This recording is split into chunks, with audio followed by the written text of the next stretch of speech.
Bismillahirrahmanirrahim. Assalamualaikum warahmatullahi wabarakatuh. Alhamdulillahi ala ihsanihi wa syukru lahu ala taufiqihi wa amtinanihi wa asyhadu an la ilaha illallah wahdahu la syarika lahu ta'ziman li sya'nihi wa asyhadu anna Muhammadan abduhu wa rasuluhu da'ila ridwanihi. Allahumma salli alaihi wa ala alihi wa ashabihi wa ikhwanihi. Hadirin dan hadirat yang dirahmati oleh Allah Subhanahu wa taala, pada kesempatan yang berbahagia ini kita akan membacakan ayat-ayat Allah dalam surat Al-Kahfi yang bercerita tentang kisah seorang raja yang mulia yaitu Dzulqarnain, ya. Dan kita tahu bahwasanya seluruh kisah-kisah yang Allah sebutkan dalam Al-Qur'an semuanya nyata dan semuanya membawa faedah. Laqad kana fi qasasihim ibratul liulil albab. Sungguh pada kisah-kisah mereka ada pelajaran bagi orang-orang yang cerdas. Ma kana haditsa yuftara. Dan kisah-kisah tersebut bukanlah kisah-kisah yang fiktif yang diada-adakan, apalagi asatirul awwalin, bukanlah dongeng-dongeng, tapi kisah yang pernah terjadi. Ya, faqsusil qasas la'allahum yatafakkarun. Bacakanlah kisah-kisah kepada mereka, semoga mereka bisa berfikir. Oleh karenanya, seorang tatkala melewati ayat-ayat yang berbicara tentang kisah-kisah dalam Al-Qur'an, dia berusaha berfikir apa faedah yang bisa dia dapatkan dari kisah tersebut. Ini adalah salah satu kisah Dzulqarnain yang Allah sebutkan di antara 4 kisah dalam surat Al-Kahfi. Yang kisah-kisah tersebut semuanya bercerita tentang fitnah dan solusinya. Makanya di awal surat Al-Kahfi Allah mengatakan inna ja'alna ma 'alal ardi zinatan laha linabluwahum ayyuhum ahsanu amala. Sungguhnya kami jadikan apa yang di atas muka bumi sebagai perhiasan untuk menguji mereka mana di antara mereka yang terbaik amalannya. Maka mulailah Allah menyebutkan tentang kisah-kisah. Di antaranya Allah sebutkan tentang kisah Ashabul Kahfi yang mereka terfitnah dengan kondisi masyarakat sosial, yang mereka tinggal di satu negeri yang semuanya kufur kepada Allah Subhanahu wa taala. Hanya sekelompok pemuda yang beriman, dan bahwasanya ya bi'ah atau lingkungan memiliki pengaruh bisa merubah akidah seseorang. Maka Allah Subhanahu wa taala menyuruh mereka untuk meninggalkan lingkungan tersebut. Kata Allah, fa'wu ilal kahfi. Pergilah kalian bersembunyi di sebuah goa, maka berangkatlah mereka untuk menghindari fitnah sosial, fitnah lingkungan yang bisa membuat mereka berubah iman mereka. Akhirnya mereka pergi ke goa, mereka tidur, ya, ternyata Allah tidurkan mereka selama 309 tahun, ya. Contoh kisah yang kedua Allah sebutkan tentang kisah harta, tentang pemilik, ya, kebun yang mewah, kemudian dia kufur kepada Allah Subhanahu wa taala. Harusnya harta yang dia miliki menjadikan dia bersyukur, ternyata dia tidak bersyukur kepada Allah Subhanahu wa taala, dan Allah sebutkan kisah tersebut sebagai pelajaran tentang fitnah dunia, fitnah harta. Kemudian Allah sebutkan kisah ketiga tentang fitnah ilmu. Bagaimana Nabi Musa alaihissalam qama khatiban. Suatu hari Musa alaihissalam berkhutbah di hadapan Bani Israel. Maka kemudian dia berceramah dengan ceramah yang sangat indah yang memukau Bani Israel, sampai akhirnya ada salah seorang dari Bani Israel bertanya, "Wahai Musa, adakah orang lebih alim daripada engkau?" Ya, maka Nabi Musa mengatakan tidak ada. Nabi Musa bukan bermaksud sombong, tapi dia menceritakan ilmu yang diketahui, setahu dia yang paling alim. Maka Allah pun menegur Nabi Musa alaihi salam, maka Allah menyuruh dia untuk pergi mencari hambanya yang memiliki ilmu yang tidak dimiliki oleh Nabi Musa, itu Nabi Khadir. Maka di situ Allah jelaskan bagaimana Nabi Musa alaihi salam dia sudah mencapai derajat seorang nabi, dia tetap menuntut ilmu. Maka dia pun berjalan sampai bersafar jauh untuk menuntut ilmu di hadapan Nabi Khadir alaihissalam dengan berbagai macam faedah dari kisah tersebut. Nah, kisah keempat Allah sebut tentang fitnah jabatan. Bagaimana ada seorang hamba yang mulia, bahkan seorang raja yang jabatannya, kedudukannya menjadikan dia bertakwa kepada Allah, menjadikan dia sebagai seorang wali di antara wali-wali Allah Subhanahu wa taala. Tidak sebagaimana banyak orang yang tatkala mendapat jabatan ternyata membuat mereka menjadi angkuh dan sombong, lupa diri. Maka Allah berikan contoh. Di sana ada hamba-hamba Allah yang mulia yang mendapat kedudukan, tetapi justru mereka bertakwa kepada Allah menggunakan kedudukan tersebut untuk kebaikan dan ketakwaan. Nah, kisah orang tersebut adalah namanya Dzulqarnain. Adapun asbabun nuzul, sebab turunnya ayat ini tentang wa yas'alunaka an Dzulqarnain. Mereka bertanya kepada engkau wahai Muhammad tentang Dzulqarnain, disebutkan oleh para ahli tafsir bahwasanya orang-orang Mekah, orang Quraisy Mekah, ya, mereka bingung menghadapi dakwah Nabi sallallahu alaihi wasallam, maka mereka pun berangkat dari Mekah menuju ke kota Madinah ingin bertemu dengan orang Yahudi. Ingin menanyakan tentang bagaimana Muhammad ini, bagaimana ajarannya, karena orang-orang Yahudi memiliki ilmu tentang ketuhanan, tentang ilahiyat. Maka datanglah mereka kepada orang Yahudi berkata kepada orang Mekah, musyrikin Mekah, tanyakan kepada Muhammad tentang pertanyaan ini. Kalau dia bisa jawab dia seorang nabi, kalau bukan maka dia bukan seorang nabi. Tanyakan tentang fityatun kharaju fi awalin nahar, tentang sekelompok pemuda yang keluar di awal hari, yaitu tentang Ashabul Kahfi. Kemudian dia tanya tentang rajulin tawafin, ya, seorang yang berkelana menuju timur bumi dan barat bumi. Siapakah orang tersebut? Ini teka-teki dari orang Yahudi kepada Nabi sallallahu alaihi wasallam. Tanya ada orang berkelana dari timur ke barat, siapa ya?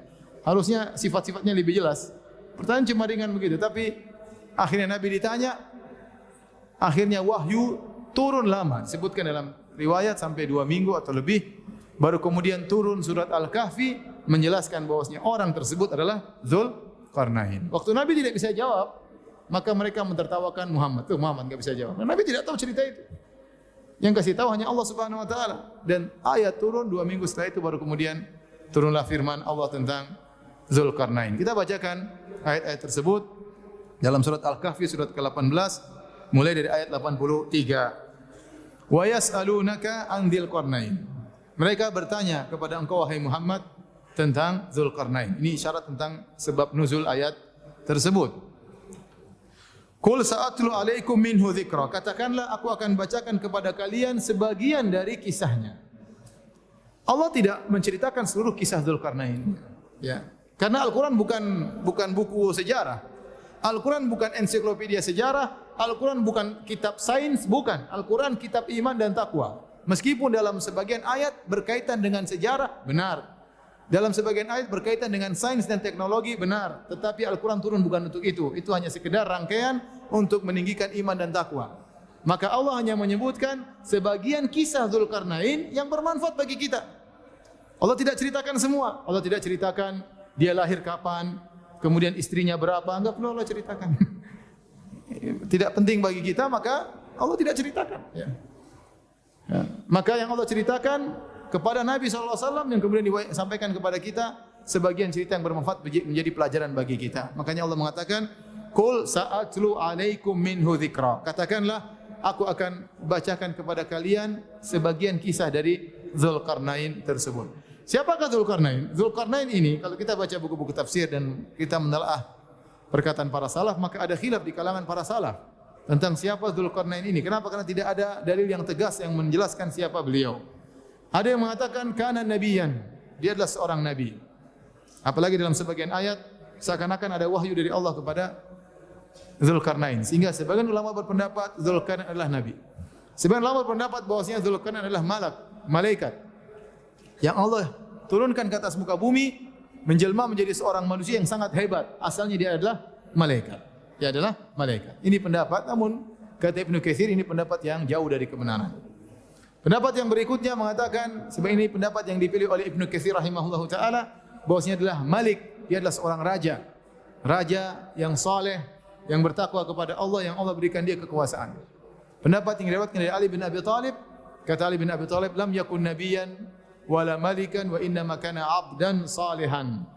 Dzulqarnain bukanlah nabi, bukanlah raja, tapi dia adalah seorang hamba yang saleh. Wallahu a'lam bishawab. Pendapat yang lebih kuat, dia adalah seorang raja atau hamba yang soleh tapi memiliki kekuasaan di atas muka bumi ini. Disebutkan oleh para ulama bahwasanya orang yang memiliki kekuasaan sangat luas di atas muka bumi ini ada 4 orang. 2 kafir dan 2 beriman. Yang kafir adalah Namrud dan Bukhtanasar. Adapun yang beriman adalah Sulaiman dan Dzulqarnain. Sulaiman dan Dzulqarnain. Ini raja yang kuasanya sampai luas di atas muka bumi ini. Di zaman siapakah Dzulkarnain hidup? Allah bisawab, tidak ada dalil yang sahih. Datang dalam perkataan sebagian salaf, dia hidup di zaman Nabi Ibrahim alaihissalam. Wallahu alam bisawab. Inilah Dzulkarnain. Kenapa dinamakan dengan Dzulkarnain? Al-Qarn dalam bahasa Arab artinya tanduk. Dzulkarnain artinya pemilik dua tanduk. Pemilik dua tanduk. Kenapa beliau rahimahullah dikatakan memiliki dua tanduk? Ini juga ada perselisihan di kalangan para ahli tafsir. Ada yang mengatakan benar-benar beliau punya tanduk, keluar di atas kepala beliau kanan dan kiri. Ada yang mengatakan tidak, beliau disebut memiliki dua tanduk karena beliau menguasai Persia dan Romawi. Dan Persia Romawi adalah dua kekuatan hebat di zaman tersebut dan dia menguasainya sehingga dikatakan pemilik dua tanduk. Ada yang mengatakan beliau dikatakan pemilik dua tanduk karena beliau berjihad di jalan Allah, maka dibunuh oleh kaumnya, ditikam sebelah kanan, dia pun mati. Kemudian dihidupkan lagi oleh Allah, berjihad lagi, ditikam lagi sebelah kiri, sehingga dikatakan dia memiliki dua tanduk karena beliau meninggal dengan dua tikaman di kepalanya. Dan pendapat yang dipilih oleh Al-Hafidz Ibnu Katsir rahimahullah taala bahwasanya beliau dikatakan memiliki dua tanduk karena beliau menguasai timur dan barat. Menguasai timur dan barat, al-masyriq wal maghrib, sehingga dikatakan Dzulqarnain. Wallahu a'lam bissawab. Sebagian orang menyangka Dzulqarnain adalah Iskandar Al-Makedoni atau Alexander bin Philips yang mendirikan negara Iskandaria. Namun dibantah oleh para ulama, dibantah oleh Al-Hafidz Ibnu Katsir, dibantah oleh Syekh Islam Ibnu Taimiyah rahimahullahu taala, karena Al-Iskandar Al-Makedoni yang terkenal atau Alexander ya, yang terkenal raja yang sangat hebat, dia bukan orang beriman. Dia bukan orang beriman. Adapun Dzulqarnain adalah seorang yang beriman. Kemudian disebut dalam sejarah Alexander ini memiliki seorang menteri yang ahli filsafat, yaitu Aristoteles. Dan kita tahu Aristoteles tidak beragama. Dia bukan beragama Yahudi, bukan beragama Nasrani, apalagi beragama Islam. Maka yang benar, Dzulqarnain bukanlah Alexander. Dzulqarnain bukanlah Al-Iskandar Al-Makedoni sebagaimana dipersangkakan oleh sebagian orang. Ya. Adapun Dzulqarnain adalah seorang raja yang beriman, yang menguasai timur dan barat, dan Allah berikan dia kekuasaan di atas muka bumi. Baik, kita lanjutkan. Allah berfirman, "Qul sa'atlu 'alaikum minhu dzikra." Katakanlah, aku akan bacakan kepada kalian sebagian ceritanya. "Inna makkanna lahu fil ardi wa atainahu min kulli syai'in sababa." Kata Allah, sungguh kami telah memberikan kekuasaan kepadanya di atas muka bumi. Allah memberikan dia kekuasaan. Dan tidaklah seorang mendapat kekuasaan kecuali anugerah dari Allah Subhanahu wa taala. Dan kami telah memberikan kepadanya jalan untuk mencapai segala sesuatu. Dia punya kemampuan yang luar biasa. Segala sesuatu bisa dia lakukan. Dia memiliki persenjataan yang kuat, memiliki pasukan yang banyak, memiliki kecerdasan yang luar biasa, yang seorang raja yang sempurna. Allah berikan dia segala sebab yang bisa mencapai tujuannya. Dialah Dzulqarnain. Kekuasaan diberikan, anak buah diberikan, persenjataan yang kuat, kecerdasan yang luar biasa. Kemudian kata Allah Subhanahu wa taala, "Fa'at ba'asa baba." Maka dia pun menempuh satu jalan. Berjalanlah dia menelusuri bumi, menelusuri daerah kekuasaannya. Hatta idza balagha maghribasy syamsi. Sampai tatkala akhirnya dia tiba di maghribasy syamsi, daerah barat, tempat matahari tenggelam. Wajadaha tagrubu fi ainin hamiatin. Dia mendapati matahari tersebut tenggelam di suatu ain, yaitu sebuah semacam laut yang berlumpur hitam. Wajada indaha qauma. Kemudian dia dapati di situ ada sebuah kaum. Yaitu dia berjalan menuju tempat paling ujung di sebelah barat bumi ini. Setelahnya mungkin adalah lautan, ujung daratan, kata para ulama, dia berjalan sampai mencapai ujung daratan di muka bumi ini yang paling barat. Di situ dia melihat matahari tenggelam seperti tenggelam di lautan yang berwarna hitam, ada lumpur berwarna hitam. Tatkala dia tiba di ujung daerah kekuasaannya, wajada indaha qauman. Dia mendapati ada suatu kaum di situ. Qulna ya Dzulqarnain, imma an tu'adziba wa imma an tattakhidha fihim husna. Maka di sini Allah berkata, kami berkata wahai Dzulqarnain. Inilah yang dijadikan dalil oleh sebagian ulama bahwasanya Dzulqarnain adalah wahyu. Karena Allah berkata, kami berkata kepada engkau wahai Dzulkarnain, seakan-akan ada wahyu dari Allah kepada Dzulkarnain. Tapi ini ada masalah khilafiyah. Ada yang mengatakan tidak lazim, seperti Allah berfirman, wa auhayna ila ummi Musa an ardi'ih. Kami wahyukan kepada ibunya Nabi Musa untuk menyusui Nabi Musa. Tapi Nabi Musa tidak ada yang mengatakan ibunya seorang nabi. Nabi perempuan tidak ada. Tapi maksudnya ilham. Allah kasih apa? Ilham. Qulna ya Dzulkarnain, kami katakan wahai Dzulkarnain, imma an tu'adziba wa imma an tattakhidha fihim husna. Terserah. Engkau silakan menyiksa mereka atau kau berbuat baik kepada mereka. Ternyata kaum ini kafir. Kaum ini kafir. Mereka berbuat syirik kepada Allah Subhanahu wa taala. Dan mereka di bawah kekuasaan Dzulkarnain. Maka Allah mengatakan silakan beri hukuman kepada mereka karena kesyirikan mereka atau kau berbuat baik kepada mereka. Maka Dzulkarnain mengatakan, qala amma man zalama fasawfa nu'adzibuhu thumma yuraddu ila rabbih fayu'adzibuhu adzaban nukra. Ternyata Dzulkarnain memilih jalan dakwah. Dia tidak langsung menyerang mereka dengan kekuasaan yang banyak, dengan pasukannya yang banyak. Dia tidak langsung menyerang mereka, orang-orang kafir tersebut, tapi dia mulai dengan dakwah. Maka dia pun mendakwahi mereka. Dan Dzulkarnain berkata, adapun yang berbuat zalim, fasawfa nu'adzibu, maka kami akan menyerangnya. Setelah kalau dia mati di dunia, summa yuraddu ila rabbih, maka di akhirat dia akan dapat siksaan yang lain. Fayu'adzibu adzaban nukra, maka dia akan disiksa dengan siksaan yang tiada taranya. Ini menunjukkan Dzulkarnain orang beriman dengan hari akhirat.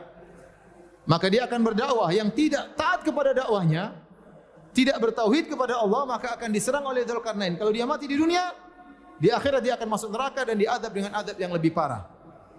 Kemudian kata Dzulkarnain, wa amma man amana wa amila salihan. Adapun yang beriman, menerima dakwaku, wa amila salihan, dan beramal saleh, falahu jazaa'anil husna, maka dia akan mendapatkan perlakuan yang baik. Wa sanaqulu lahu min amrina yusra, dan kami akan titahkan kepadanya perintah-perintah yang mudah kepadanya. Jadi didakwahi yang tidak menerima diperangi oleh Dzulkarnain, yang menerima maka dibaiki oleh Dzulkarnain. Setelah itu Dzulkarnain berjalan menuju ke arah timur, ke timur dunia. Summa atba'a sababa, kemudian dia pun berjalan. Hatta idza balagha matli asy-syamsi, sampailah dia di tempat paling ujung timur, di tempat terbitnya matahari. Wajadaha tatlu ala qaumin, Dzulkarnain mendapati matahari tersebut terbit pada suatu kaum, lam naj'al lahum min duniha sitra, yang kami jadikan kaum tersebut tidak bisa berlindung dari terik matahari. Ini ada pendapat di kalangan para ulama. Ada yang mengatakan yang dimaksud dengan tempat ini yaitu satu kaum yang mereka jauh dari kemajuan, mereka tidak mengenal rumah, mereka tidak mengenal kemah, sehingga mereka tidur di atas, di bawah terik matahari. Kalau mereka mungkin masuk ke dalam goa, tapi mereka tidak punya rumah. Ini pendapat. Karena kata Allah, lam naj'al lahum min duniha sitra, kami tidak menjadikan ada penghalang antara mereka dengan matahari. Ada yang mengatakan tidak, tempat ini memang matahari tidak pernah terbenam. Kalau kita pergi ke arah Norwegia dan setelahnya, terkadang matahari 6 bulan tidak apa? Tidak terbenam. Matahari cuma berjalan begini. Saya punya kawan yang pernah tinggal di sana, suatu daerah kota, bukan yang paling ujung, tapi masih ada penduduk. Yang termasuk kota besar, masih ada bandaranya. Setelah itu masih ada kota-kota kecil. Di tempat dia pernah 2 bulan tidak terbenam matahari sama sekali. 2 bulan tidak terbenam matahari. Benar-benar orang-orang tidak ada terlindung dari matahari. 2 bulan matahari tidak pernah terbenam. Kata beliau, di tempat lain ada yang 6 bulan tidak pernah terbenam matahari. Apakah yang dimaksud tempat seperti itu? Wallahu a'lam bishawab. Intinya Dzulkarnain berjalan ke ujung barat, berjalan ke ujung apa? Timur. Dan dia menemukan satu kaum yang sifatnya seperti itu. Maka kadzalika, kata Allah, kadzalika, demikian pula, wa qad ahatna bima ladai khubra, sungguhnya ilmu kami meliputi segala apa yang ada padanya. Sama, Dzulkarnain juga berdakwah kepada mereka. Kalau mereka beriman, maka dilindungi oleh Dzulkarnain. Kalau mereka tidak beriman, diperangi. Karena mereka semua di bawah kekuasaan siapa? Dzulkarnain. Setelah itu kata Allah, summa atba'a sababa, kemudian dia pun melanjutkan perjalanannya. Kata para ulama, tadinya dia ke timur ke barat, sekarang ke arah vertikal. Entah ke mana, entah ke utara, entah ke arah selatan, pokoknya ke arah vertikal. Daerah kekuasaan juga dia cek, ya. Dia cek daerah kekuasaannya. Hatta idza balagha baina saddaini, tatkala Dzulkarnain sampai di antara 2 buah gunung, gunung yang tinggi. Wajada min dunihima qauman la yakaduna yafqahuna qaula. Sampai di tempat tersebut dia mendapati satu kaum yang hampir-hampir tidak bisa paham pembicaraan. Bisa jadi kata para ulama bahasanya beda dengan bahasa Dzulkarnain. Terus bagaimana Dzulkarnain bicara dengan mereka? Bisa jadi Allah mengilhamkan ilmu kepada Dzulkarnain mengerti bahasa mereka, atau Dzulkarnain punya penerjemah yang menerjemahkan antara Dzulkarnain dengan mereka. Semuanya mudah bagi Allah Subhanahu wa taala. Karena Dzulkarnain raja besar, punya anak buah yang banyak dan punya kekuasaan yang sangat luas, bisa jadi ada penerjemah atau Allah menjadikan ilmu bagi Dzulkarnain untuk bisa bercakap-cakap, ya, berbincang-bincang dengan mereka. Ternyata kaum ini yang tinggal di antara dua gunung yang tinggi ini mengeluh kepada raja mereka. Qalu ya Dzulkarnaini inna Ya'juj wa Ma'juj mufsiduna fil ard. Kata mereka, wahai Dzulkarnain, sungguhnya Ya'juj dan Ma'juj, ini dua kabilah. Kabilah Ya'juj, kabilah apa? Ma'juj. Mereka mengadakan kerusakan di atas muka bumi ini. Mufsidun di sini takbirnya dengan isim fa'il, bisa artinya mereka sedang melakukan kerusakan atau mereka bakalan melakukan kerusakan, mereka bakalan membasmi kami. Mereka minta tolong sama Dzulkarnain. Fahal naj'alu laka kharjan ala an taj'ala bainana wa bainahum sadda? Maukah engkau membuatkan bagi kami, ya, dinding yang menghalangi kami dengan mereka, dan kami akan berikan kepada engkau upah?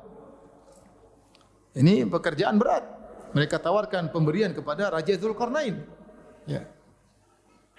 Bagaimana bisa menghalangi Ya'juj dan Ma'juj? Di manakah tempat ini? Wallahu a'lam bishawab. Tempat adanya Ya'juj dan Ma'juj ini. Ada yang mengatakan daerah dekat Turki, ada yang mengatakan di Georgia, ada yang mengatakan, tapi belum ada yang bilang di di Godean belum ada. Tapi banyak yang mengatakan di Georgia, di ini katanya di situ dulu ada kabilah namanya Gog Magog, macam-macam pendapat. Ya, wallahu a'lam bishawab. Yang penting bukan orang Jawa, ya. Jadi tidak ada yang tahu siapa ini. Kemudian yang penting pernah terjadi suatu negeri. Maka mereka tawarkan, wahai Dzulkarnain, kami akan berikan kau upah kalau kau bisa menghalangi kami dari mereka. Maka kata Dzulkarnain, qala ma makanni fihi rabbi khairun. Kata Dzulkarnain, apa yang Allah beri kekuasaan kepadaku lebih baik, ya. Fa'ainuni biquwwah. Aku tidak butuh dengan pemberian kalian, tapi tolonglah aku dengan kekuatan. Dan ini seorang raja yang cerdas. Kalau ada masalah, pemimpin yang cerdas, kalau ada masalah di kampung, jangan kita terlalu memanjakan masyarakat. Sudah, kalian tenang, saya yang urus. Tidak. Kita ajak mereka bekerja sama. Meskipun kita mampu untuk menghadapi permasalahan tersebut, agar masyarakat merasa bertanggung jawab dengan permasalahan mereka. Meskipun mungkin kita bisa mengatasi dengan sendiri, tapi minta mereka ikut kerja sama, mencari informasi sehingga mereka ikut serta dalam mengatasi permasalahan tersebut. Sama kalau kita di keluarga ada masalah anak kita, jangan kita bilang tenang, nak, Abi yang urus, santai aja. Tidak. Kita berusaha dia juga ikut serta sehingga dia merasakan kesulitan tersebut dan dia pelajari bagaimana cara mengatasi kesulitan. Ya. Tidak dimanjakan tetapi diikut bekerjakan sehingga ada kegiatan mereka. Inilah Dzulkarnain. Waktu mereka minta kepada Dzulkarnain agar Dzulkarnain membuat bendungan, benteng yang menghalangi mereka dari Ya'juj dan Ma'juj, Dzulkarnain berkata, saya tidak butuh dengan duit kalian, tetapi fa'ainuni biquwwah, tolonglah aku dengan kekuatan. Sungguh-sungguh kalian menolongku. Aja'al bainakum wa bainahum radma. Maka aku akan buatkan dinding antara kalian dengan mereka. Akhirnya mereka setuju. Mereka ingin bantu Dzulkarnain. Kata Dzulkarnain, atuni zubarul hadid. Datangkanlah bagiku potongan-potongan besi. Ini potongan besi tentu sangat banyak. Ada gunung dua tinggi, bagaimana mau nutupi misalnya dua tinggi di gunung? Harus diisi besi banyak ini untuk nutupi gunung tersebut. Enggak gampang. Kalau proyek itu datang zaman sekarang pun susah. Dengan kecanggihan teknologi, dengan kecanggihan alat berat, belum tentu bisa melaksanakan proyek ini. Suruh tutup dua gunung dengan gunung yang sangat tinggi, kata Dzulkarnain, atuni zubarul hadid. Datangkanlah kepadaku lempengan-lempengan besi. Makanya sebagian mengatakan ini daerah Georgia atau daerah apa, karena di situ daerah banyak tambang besi. Ini pernyataan orang-orang sekarang yang mereka-reka di mana daerah ini. Intinya akhirnya mereka datangkan lempengan besi yang sangat banyak. entah berapa ton, entah berapa ribu ton yang bisa menutupi 2 gunung, bayangkan. Dikumpulkan banyak. Kemudian kata Dzulkarnain, hatta idza sawa baina sadafaini. Kalau ternyata sudah rata di antara 2 puncak gunung, kumpulkan besi banyak. Qalan fukhu, maka panaskan api tersebut, panaskan besi tersebut, dibakar besi tersebut. Pertanyaan berikutnya, gimana cara bakar besi yang banyak seperti itu? Apinya dari mana? Gasnya dari mana? Jadi Dzulkarnain ini punya teknologi yang kita tidak tahu seperti apa. Itu bisa bayang, antum ada kalau besi setumpukan godean ini gimana cara membakarnya? Pakai api dari mana? Tapi Dzulkarnain mengatakan kalau kalian sudah nyusun silakan dibakar. Gimana cara membakar dari bawah sampai ujung semuanya panas? Teknologi apa yang dimiliki Dzulkarnain? Allah alam bisa. Oleh karenanya orang-orang terdahulu terkadang mereka punya teknologi. Contoh pembangunan Sphinx yang ada di Mesir. Coba batu sebesar itu. Kalau proyek itu dibikin sekarang siapa yang bisa bikin? Angkat batu sebesar itu disusun. Susah juga kita mikirnya. Tapi dahulu ada yang bisa bikin. Contohnya ini. Maka disusunlah besi yang begitu banyak. Kemudian unfukhu, nyalakan api. Hatta idza ja'alahu naran, sampai kalau besi tersebut sudah terbakar dan mulai nyala api sendiri, saking panasnya besi tersebut, dia juga mengeluarkan api saking panasnya. Dan entah melebur entah apa, ya, sudah panas sekali. Hatta idza ja'alahu naran, sampai besi tersebut menjadi api. Jadi apinya semua dari atas sampai bawah semua sudah menjadi api. Qala atuni ufrik alaihi qitra. Kata Dzulkarnain, datangkanlah kepadaku qitar. Ada yang mengatakan qitar adalah tembaga, nuhas yang lebur yang sudah menjadi cairan saking panasnya, kemudian aku akan tuangkan di atas besi tersebut. Bingung juga gimana cara nuanginnya. Apinya mau dekat saja sudah hangus. Gimana cara nuanginnya? Wallahu alam bishawab. Tapi ini teknologinya Dzulkarnain. Kata dia, kalau sudah jadi api besinya, datangkanlah aku cairan tembaga yang sangat panas. Untuk aku tuangkan di atas gunung besi tersebut. Gimana caranya? Manasin tembaga gimana caranya? Nuangin di atas. Gimana? Oh, panas. Lempar dari jauh nggak bisa, harus dituangkan dengan teratur dan rapi. Sebagian orang mengatakan berarti ilmu tentang metalurgi, tentang metal, permetalan sudah ada sejak zaman dahulu. Bahwasanya kalau besi dicampur dengan tembaga menjadi besi yang sangat kuat. Dalam qitar di sini maksudnya apa? Tembaga atau apa yang lain yang jelas. Di situ Dzulkarnain menggabungkan antara 2 logam. Logam besi dengan logam satunya yang menimbulkan satu logam yang baru mengalami reaksi dengan panas yang tinggi, mengalami reaksi menjadi satu logam yang sangat kuat yang tidak bisa ditembus oleh Ya'juj dan Ma'juj. Kemudian setelah itu kata Allah Subhanahu wa taala, "Famasta'u ayyadharuhu wa mastata'u lahu naqaba." Maka akhirnya Ya'juj dan Ma'juj ingin keluar dari gunung tersebut, mereka tidak mampu. Kata Allah, "Famastata'u ayyadharu," mereka tidak mampu memanjatnya. Entah gimana, karena saking tingginya atau bentuknya membelok atau bagaimana, mereka tidak mampu untuk memanjat dinding besi tersebut untuk keluar, mereka enggak mampu. Wa mastata'u lahu naqaba, dan mereka tidak mampu untuk membolonginya, entah berapa tebal dinding tersebut. Dua-duanya mereka tidak mampu. Kata para ulama, di awal ayat kata Allah, famasta'u ayyadharuhu, mereka tidak mampu untuk menaikinya. Wa mastata'u, ada huruf tambahan huruf ta yang menunjukkan ziyadatul fi'il, artinya lebih sulit membolonginya daripada menaikinya. Dua-dua mereka tidak mampu. Wa mastata'u lahu naqaba. Setelah itu Allah berfirman perkataan Dzulkarnain, hadza rahmatun mir rabbi. Subhanallah, Dzulkarnain begitu hebat, luar biasa. Dia tidak bangga sama sekali. Dia tidak ujub sama sekali mengatakan ini rahmat dari Rabbku. Saya bisa begini karena siapa? Karena Allah. Tidak seperti sebagian orang bangga, saya kenapa kaya? Karena saya pintar, karena saya cerdas, karena saya banyak pengalaman. Kenapa saya dapat jabatan? Karena saya pintar, karena saya. Dia lupa semua nikmat dari Allah. Dia lupa betapa banyak orang yang pintar tidak kaya seperti dia. Betapa banyak orang IQ-nya lebih tinggi, dia IQ-nya jongkok bisa kaya. Dia lupa seakan-akan dia karena kepintarannya. Sama seperti sama Qarun. Qarun berkata, "Innama utituhu ala ilmin indi." Saya ini kaya karena saya punya ilmu. Inilah Qarun yang ujub dengan dirinya. Dzulkarnain tatkala mendapatkan kenikmat ini, Dia tidak ujub, dia mengatakan hadza rahmatum mir rabbi. Inilah rahmat dari Rabbku.